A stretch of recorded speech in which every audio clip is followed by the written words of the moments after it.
Producer अगर कोई सबूत पेश नहीं करता तो मैं अदालत में जाऊंगा, मैं बराह रास्त सुप्रीम कोर्ट से कहूंगा कि इसकी इंक्वायरी कराई जाए। इन्होंने बगैर किसी सबूत व शवाहिद के, बगैर ये रिसर्च किए जिसका ये दावा कर रहे हैं, इस तरह की चीज पेश करने की कोशिश की है, तो इनको जेल भेजा जाना चाहिए, सख्त से सख्त इनके खिलाफ कार्रवाई होनी चाहिए।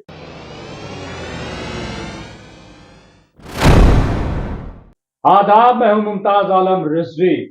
आज मैं बात करूंगा द केरला स्टोरी पर। जी हां, जिस पर अब ये शिद्दत से मांग की जा रही है कि इस फिल्म को बैन किया जाए। जिस किस्म के दावे फिल्म मेकर ने किए थे कि जो भी हमने इसमें दिखाया है वो बिल्कुल सच है, एक एक लफ्ज न्यूज 18 इंडिया पर बाकायदा शो में यह दावा किया था कि इसमें कुछ भी झूठ नहीं है। 7 साल की रिसर्च इसमें शामिल और सेंसर बोर्ड ने इसको पास कर दिया है। लेकिन अब जब कि खुद फिल्म मेकर ने यू टर्न ले लिया है और कहा नहीं, 32,000 का जो आंकड़ा दिया गया था कि हिंदू लड़कियों को कन्वर्ट किया गया और उनको दहशतगर्दाना मामलों में इन्वॉल्व किया गया, वो सही नहीं है। सवाल यह है कि फिर क्या किसी भी फिल्म में या किसी भी स्टोरी में इतना बड़ा झूठ जो न सिर्फ पूरे देश को हिला दे बल्कि हुकूमत को भी झंझोड़ दे कि आखिर ये हुआ कैसे। बहरहाल इसके आगे अब क्या होगा? क्या 5 मई को अब ये फिल्म रिलीज होगी और उन सेंसर बोर्ड में बैठे लोगों का क्या होगा कि जिन्होंने इसको बगैर किसी तहकीक के पास कर दिया? क्या कानूनी दांवपेच है? इस पर हम बात करेंगे माहिर कानून रहमान साहब से। वो कुछ बड़ा ऐलान भी करेंगे। रहमान साहब, वाकई ये बहुत ही चौंकाने वाली खबर है और वाकई देखा जाए तो बड़ा शर्मनाक भी है कि 32,000 हिंदू लड़कियों को कन्वर्ट कर दिया गया और 3 पर आ गए। 3 दिन की बहस में 3 पर आ गए। इतना बड़ा झूठ कोई कैसे बोल लेता है और कैसे ये कहता है और कहां से इनको ताकत मिलती है कि नहीं यही सच है जो मैंने कह दिया, यानी जो हम सोच लें वो सच है? क्या कहेंगे?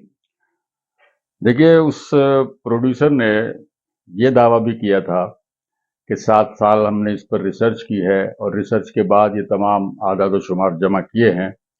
तो सबसे पहले तो उसी की गर्दन पकड़ी जानी चाहिए, ये मालूम करने के लिए कि उसके पास क्या हवाले हैं, कौन सी सनद है, वो क्या सबूत व शवाहिद हैं जिनकी बिना पर उन हकायक को उसने पेश करने की जुर्रत की और वो ट्रेलर या टीजर जो भी है उसको रिलीज करने के बाद ये दावा करने की भी हिम्मत की कि इस फिल्म में जो कुछ दिखाया गया है वो न सिर्फ ये कि दुरुस्त है, सच है, हक है, बल्कि वो नेशनल इंटीग्रेशन के मुतालिक है, उसमें कौमी सलामती यानी नेशनल सिक्योरिटी इन्वॉल्व है, जो कि एक बहुत बड़ा दावा था जी। और अगर वो झूठ है तो वो बहुत बड़ा जुर्म बन जाता है।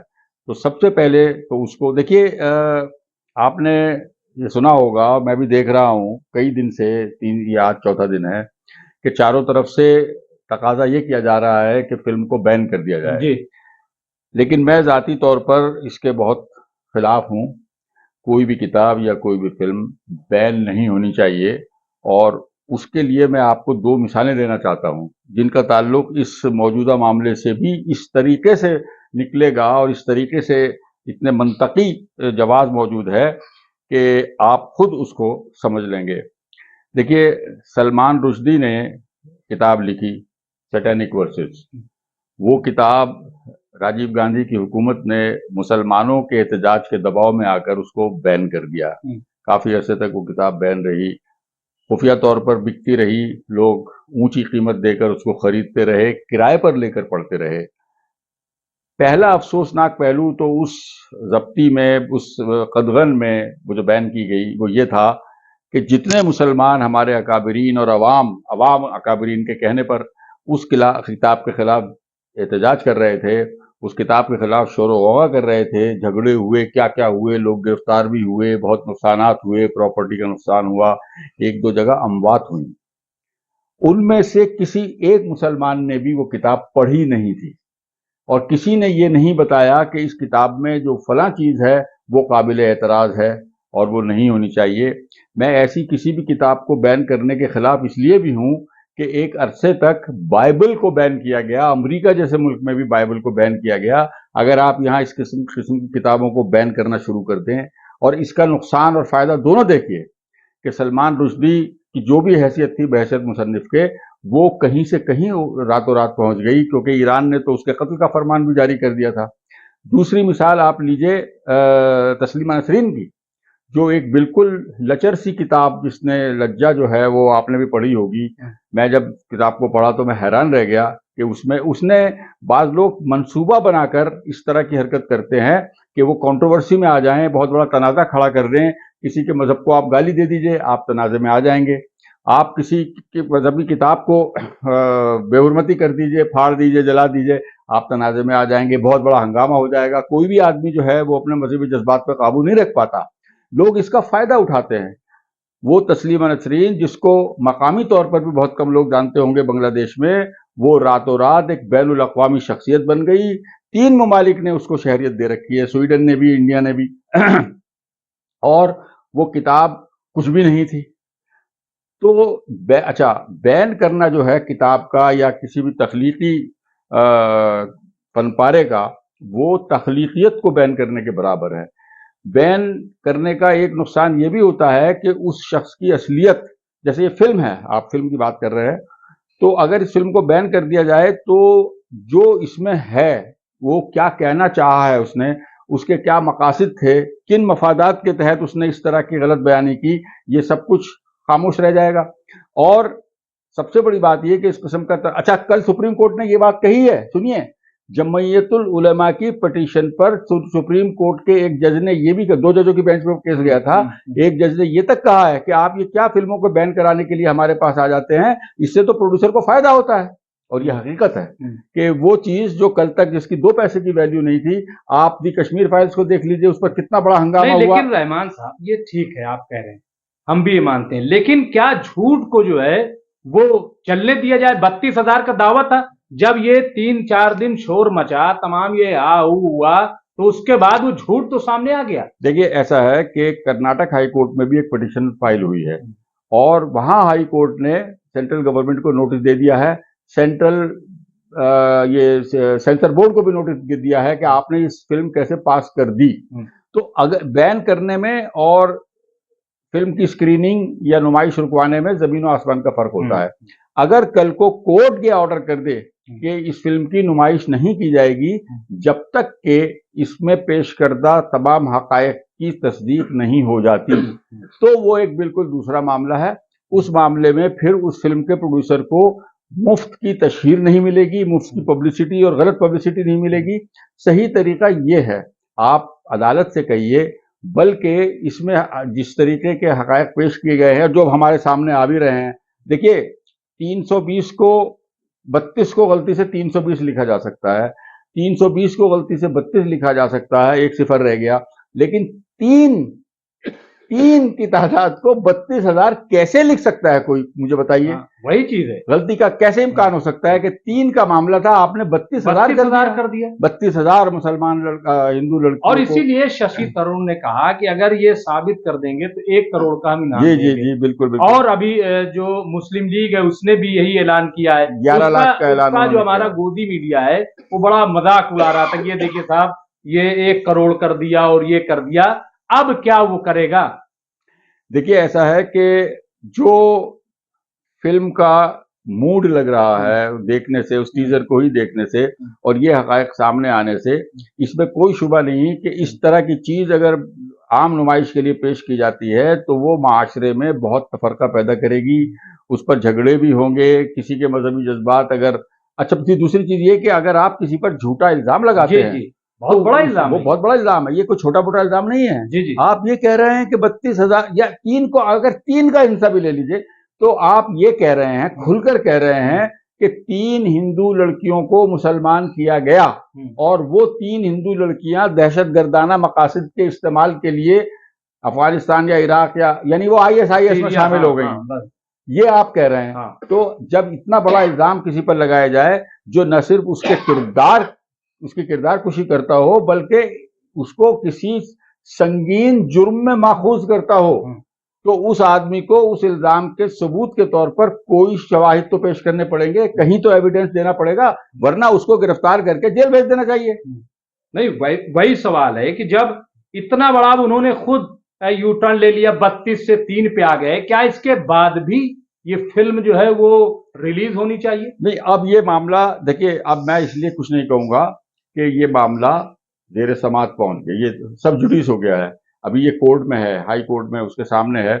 अगर लेकिन इस मामले की संगीनी को देखते हुए जो इल्जामात लगाए जा रहे हैं, जो बात कही जा रही है, जो जिसको दहशत गर्दी से मंसूब किया जा रहा है, दहशत गर्दी के ताल्लुक से, नेशनल सिक्योरिटी का मामला है, और ये नेशनल सिक्योरिटी का मामला है, वो अगर झूठ है और उसका ये प्रोड्यूसर अगर कोई सबूत पेश नहीं करता, तो मैं अदालत में जाऊंगा, मैं बराह रास्त सुप्रीम कोर्ट से कहूंगा कि इसकी इंक्वायरी कराई जाए, इससे पहले कि मैं बैन करने की बात नहीं करूंगा, इस फिल्म की नुमाइश रोकी जाए, ताकि और इसकी इंक्वायरी की जाए जब तक तस्दीक ना हो। और ये अगर साजिश थी तो इसके पीछे कौन है, इतनी बड़ी साजिश के पीछे? केरला में तो बाकायदा जो है, वहां जो कम्युनिस्ट पार्टी और जो पार्टियां हैं, वो सब ये कह रहे हैं कि आरएसएस का एजेंडा था, और वो जो है अपने एजेंडे के तहत मुसलमानों को बदनाम, चूंकि नॉर्थ ईस्ट में तो वो अपना ताकतवर हो गए, लेकिन अब साउथ में भी इस किस्म की चीजों को साउथ में क्योंकि बीजेपी के भी कदम जम नहीं पा रहे हैं। जी। कर्नाटक में वो बहुत बड़ी मुसीबत में है, वहां खुल्लम खुल्ला ये कह दिया गया है, कर्नाटक में जो ये ओपिनियन पोल्स वगैरह जो आए हैं, उनके जो नताइज आए हैं, उसमें ये तक कह दिया गया है उन नताइज में कि बड़ी जिल्लत आमिर शिकस्त नसीब होगी यहाँ पर बीजेपी को। जब ऐसे हालात हैं और शुरू से साउथ में कदम वो अपने जमा नहीं पा रहे हैं, तो अच्छा, और दूसरे ये कि आरएसएस का शुरू से मुस्लिम मुखालिफ एजेंडा जो रहा है, उसमें नो होल्ड्स बार्ड की पॉलिसी है कि कुछ मत देखो, जो भी हो सकता है करो। तो अगर वही साजिश और वही जहन इसके पीछे है, तो जाहिर है कि फिर उसका अफशा होना चाहिए, उनकी चेहरे से नकाब हटाकर, और देखा जाना चाहिए कौन है इसके पीछे, और ये काम कोर्ट से बेहतर कोई नहीं कर सकता। एक चीज और रहमान साहब, कल मैं जब न्यूज 18 पर था और वहां पे प्रोग्राम में वो सब, वहां पे जो विपुल शाह जो डायरेक्टर हैं, जो हीरोइन थी अदा शर्मा, वो भी मौजूद थी, और उन्होंने ये दावा किया कि सेंसर बोर्ड ने इसको पास किया, वहां उलमाए कराम को भी बुलाया गया था, उन्होंने कहा कि इसमें कुछ गलत नहीं है। सेंसर बोर्ड क्या अब मुजरिम नहीं है? भाई देखिए, आप किस किस को मुजरिम ठहराएंगे जब ये बात बिल्कुल साबित हो चुकी है कि जितने भी अहम इदारे हैं, अदलिया भी उसमें शामिल है किसी हद तक, कि जहां आरएसएस की जहनियत वाले लोग फैसला कुन पोजीशन में बिठा दिए गए हैं, और वहां जो कुछ हो रहा है वो आरएसएस के कहने पर या उनकी मंशा के मुताबिक या हुकूमत के दबाव में या किसी भी सियासी दबाव में हो रहा है, तो इसमें हैरत की क्या बात है? जाहिर है कि अच्छा, लेकिन इसी वजह से हाई कोर्ट ने सेंसर बोर्ड को नोटिस भेजा है। नहीं, अच्छा, बड़ी अच्छी बात आप मैं सवाल ही करना चाह रहा था, अगर हाई कोर्ट ने नोटिस भेजा है, 5 तारीख को फिल्म को रिलीज होना है, आज 3 तारीख हो गई है, क्या जवाब देने से पहले ये फिल्म रिलीज हो सकती? मैं समझता हूं नहीं हो सकती, क्योंकि जिन लोगों ने वो पिटीशन दायर की है, अगर आज वो जवाब आया तो, नहीं आया तो आज या कल वो हाई जवाब पहले देंगे फिर रिलीज? नहीं, सुनिए, इसकी पोजीशन ये होती है कानूनी कि उनका जवाब लेने के बाद उससे अदालत अपना सेटिस्फेक्शन या इत्मीनान भी जाहिर करती है उसको पढ़ने के बाद। मुझे यकीन है अगर आज जवाब आया है तो आज, और कल आएगा तो कल। जो पिटिशनर लोग हैं जिन्होंने वो दरख्वास्त दाखिल की है, वो जाकर कोर्ट से यही तकाजा करेंगे कि जब तक कोर्ट मुतमईन ना हो जाए इनके दिए हुए सबूत और शवाहिद से, उस वक्त तक रिलीज न की जाए, फिल्म की नुमाइश रोक दी जाए। और वो रोक देंगे, क्योंकि अगर वो नहीं रोकेंगे तो अब तक की कार्रवाई जो है कोर्ट में जो की हुई है वो लायानी बेमानी हो जाएगी। रिडंडेंट कहते हैं उसको हम कानून में, कि वो तो फिर बेकार हुआ, फिर किस बात की पिटीशन रह गई अगर फिल्म ही रिलीज हो गई तो। और उन्होंने एतराजात ये भी इसी बिना पर हैं कि इसमें जो कुछ ये दावा कर रहे हैं और जो कुछ ये इल्जाम लगा रहे हैं उनका कोई सबूत मौजूद नहीं है, इनसे सबूत मांगा जाए। और सेंसर बोर्ड को जो नोटिस दिया है हाई कोर्ट ने, उसमें यही लिखा है और ये समझा जाना चाहिए कि भाई आपने इस फिल्म को पास कर दिया तो किस बेसिस पर, किस बिना पर पास किया? क्या आपने वो सबूत और शवाहिद देख लिए? यानी क्या आपके इस सर्टिफिकेट देने के मुताबिक जो कुछ उन्होंने फिल्म में कहा है वो दुरुस्त है, वो हकायक पर मबनी है। यही जवाब तो उनको देना पड़ेगा। अच्छा, एक चीज और रहमान साहब, क्योंकि मैंने कुछ जो केरला के लोग हैं, खासतौर से मुस्लिम, उनसे मेरी बात हुई, वो काफी हर्ट हैं इस बात को लेकर के, बहुत तकलीफ है। क्या ये हत्या इज्जत का मामला नहीं बन रहा है? अगर लोग चले जाए कि हमारी जो है केरला की तौहीन की गई, हमारी तौहीन की गई, इस तरीके के इल्जाम लगा करके, क्या ये मुकदमा नहीं हो सकता? ये बिल्कुल वही मुकदमा बनेगा जो राहुल गांधी के खिलाफ मुकदमा बना जी, कि जब मोदी सरनेम वाले चोर होते हैं, तो ये तो आप पूरी कम्युनिटी पर इल्जाम लगा रहे हैं ना, तो ये बिल्कुल वो डिफेमेशन का भी। लेकिन ये दरअसल क्रिमिनल ऑफेंस ज्यादा संगीन बनता है, यानी फौजदारी का मुकदमा जो है, मुजरिमाना कार्रवाई उनके खिलाफ होनी चाहिए। डिफेमेशन तो पूरी कम्युनिटी का है ही, वो तो किसी भी हालत में हो सकता है, कोई भी कर सकता है, मैं कर सकता हूँ, आप कर सकते हैं। लेकिन ये जो मुजरिमाना कार्रवाई उनके खिलाफ फौजदारी क्रिमिनल प्रोसीडिंग होनी चाहिए, वो इस बिना पर होनी चाहिए कि आप इतने बड़े बड़े इल्जाम लगा रहे हैं जिसमें नेशनल सिक्योरिटी, कौमी सलामती के कई इशू इन्वॉल्व हैं, और वो उनके बारे में आपके पास कोई सबूत नहीं है। कहाँ है वो रिसर्च, 7 साल की रिसर्च भाई, और किस बात पर की गई थी वो रिसर्च? और ये भी दावा किया था न्यूज 18 पे कि 100 लोगों के तो बाकायदा बयान है। जी हाँ, जी हाँ, और 500 लोगों के मेरे पास नाम मौजूद है उन लड़कियों के। क्या वो सब पेश किए जाएंगे या फिर? कल कहा है उन्होंने न्यूज 18 पर, ये कल कहा है। तो वो जो भी दावा कर रहे हैं वो उनको सामने लानी पड़ेगी चीज, वो बयानात सामने लाने पड़ेंगे, वो कोर्ट में देना पड़ेगा। 500 लड़कियों का वो लिस्ट देनी पड़ेगी, फहरिस्त देनी पड़ेगी। किन 500 लड़कियों से आपने बात की बताइए? और कोर्ट को तो आप वो सील्ड कवर में भी दे सकते हैं, तो ये बहाना भी नहीं चलेगा कि हम उनकी शनाख्त जाहिर नहीं करना चाहते, ये भी नहीं चलेगा। ये बहुत बुरी तरह फंसेंगे, और ये वहां नहीं फंसेंगे तो मैं इनको सुप्रीम कोर्ट में फंसाऊंगा, क्योंकि ये ऐसा नहीं होने देना चाहिए। ये तो अब हद से भी आगे, तो मुल्क के खिलाफ एक तरीके से पूरे मुल्क के खिलाफ है, मुल्क की सलामती के खिलाफ है, और मुल्क में तफरका और फसाद फैलाने के मुतरादिफ है ये, क्योंकि जाहिर है कि कल को आप। लेकिन ये सब रहमान साहब कहां से इनको लगता है? क्या मुझे ऐसा लग रहा है, कल भी सवाल हुआ था कि क्या ये कश्मीर फाइल्स जो बनी थी और जिस तरीके से उसको भी रातों रात शोहरत मिली थी, मेरा यही ख्याल है, मेरा अपना ख्याल यही है। कल रात मैंने एक एक चीज देखी, सारी रिपोर्ट्स पढ़ी, टीजर दोबारा देखा, उसके बाद जितनी भी उसके बारे में जिन लोगों ने जो ओपिनियन दिए हैं, ट्विटर पे दिए हैं, वो एक एक लफ्ज मैंने पढ़ा है। और मेरा ये यकीन है कि इन्होंने दी कश्मीर फाइल से तहरीक पाकर, कि जिस तरह उस फिल्म ने 250-300 करोड़ का बिजनेस कर लिया चंद हफ्तों में, बल्कि मेरा ख्याल है 2 हफ्ते में, उसी तरह ये उसी लेवल की कंट्रोवर्सी पैदा करके उस फिल्म को उसी तरह अपनी आमदनी का जरिया बनाना चाहते थे। वरना इतना बड़ा झूठ बगैर किसी फायदे के बोलना, कुछ अकल किसी की अकल में नहीं आएगा कि इतना बड़ा झूठ बगैर किसी मफाद को पेश नजर रखे हुए कोई कैसे बोल सकता है। यकीनन इनका जो मकसद है वो वही है या था, और जाहिर है कि इनको फिर पूरी कुव्वत से रोका जाना चाहिए, खा कुछ भी हो।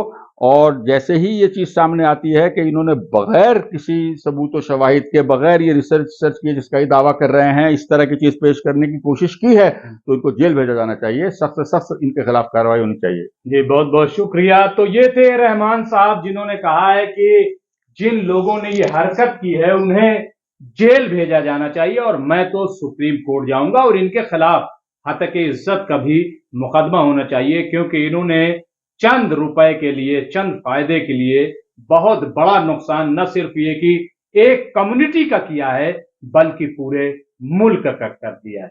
बहरहाल अब देखना यह है कि इस मामले में होता क्या है। बहुत बहुत शुक्रिया।